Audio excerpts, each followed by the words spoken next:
तो दोस्तों, जैसा कि आप जानते हो, मैं हूँ कतर में हाउस ड्राइवर की जॉब में, यानी अरब में।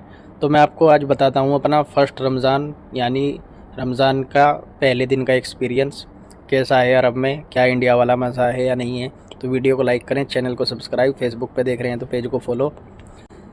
तो क्या डिफरेंस है यहाँ पे, अभी मैं आपको रोड दिखाता हूँ। मेरे पीछे आप देख सकते हैं, बैक कैमरे से भी मैं आपको दिखा दूँगा। तो सेम ऐसा है। ये तरावी के बाद का नज़ारा है। अभी तरावी में से आए हैं हम, लेकिन तरावी पढ़ने के बाद सब अपने घरों में ऐसे चले जाते हैं जैसे नॉर्मल दिनों में ईशा की नमाज़ के बाद चले जाते हैं। यानी जैसे अपने इंडिया में क्या होता है, हम नमाज़ पढ़ने के बाद आते हैं तो मार्केट में जाते हैं, मार्केटें सजी रहती हैं, दुकानें सजी रहती है, और यारों दोस्तों के साथ इधर उधर होटलों पे जाते हैं, और महल्ले कैसे सजे रहते हैं। रात में पूरी रात मीनाक्षी पे रौनक रहती है। तो यहाँ पे ऐसा कुछ नहीं है।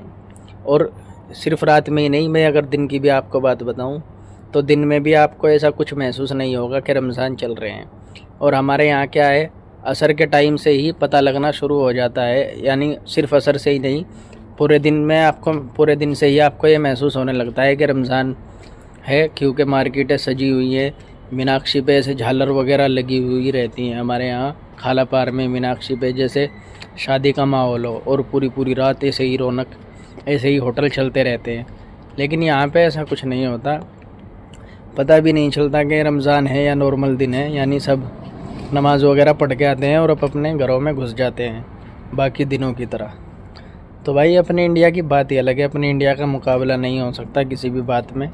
हाँ, वो बात अलग है, वहाँ पे बेरोज़गारी है, करप्शन है, सब कुछ है। लेकिन जो मज़ा है, जो फीलिंग्स है, वो इंडिया की बात ही अलग है। इंडिया का कोई तोड़ नहीं है दुनिया में।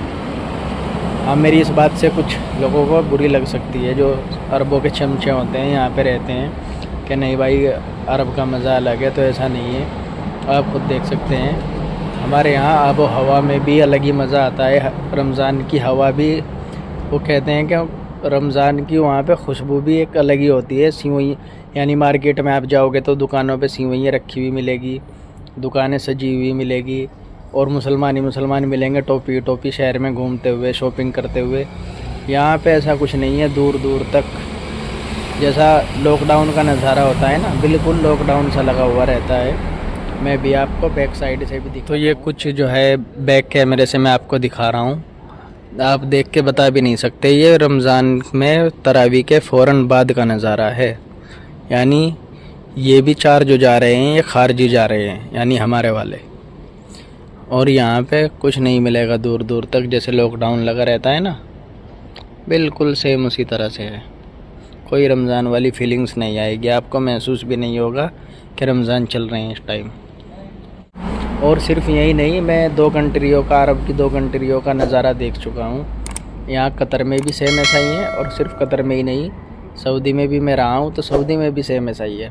हाँ, कतर के मुकाबले सऊदी में कुछ रौनक रहती है, क्योंकि वहाँ पे अजनबी ज़्यादा है, खारजी ज़्यादा है, वो भी इसलिए, यानी वो भी हमारी वजह से, इंडियन, पाकिस्तानियों, बांग्लादेशियों की वजह से। वो भी जो लोकल मार्केट्स हैं, जैसे बथा हो गई, रियाद हो गया, वहाँ पे ज़्यादा रौनक रहती है। और कुछ वहाँ इसलिए भी ज़्यादा रौनक रहती है मस्जिदों के बाहर और इधर उधर, वहाँ पे इफ्तार का प्रोग्राम बहुत जगह देखने को मिलता है। यहाँ भी मिलता होगा शायद, लेकिन मुझे तो नहीं मिला, शायद इस इलाके में ना होता हो जहाँ पे मैं हूँ। वो बाद में पता चल जाएगा, आपको दिखाऊंगा अगर ऐसा होगा वीडियो में। तो ठीक है दोस्तों, वीडियो को लाइक करें, चैनल को सब्सक्राइब। हम डे टू डे ऐसी जानकारी यहाँ की शेयर करते रहते हैं अरब की।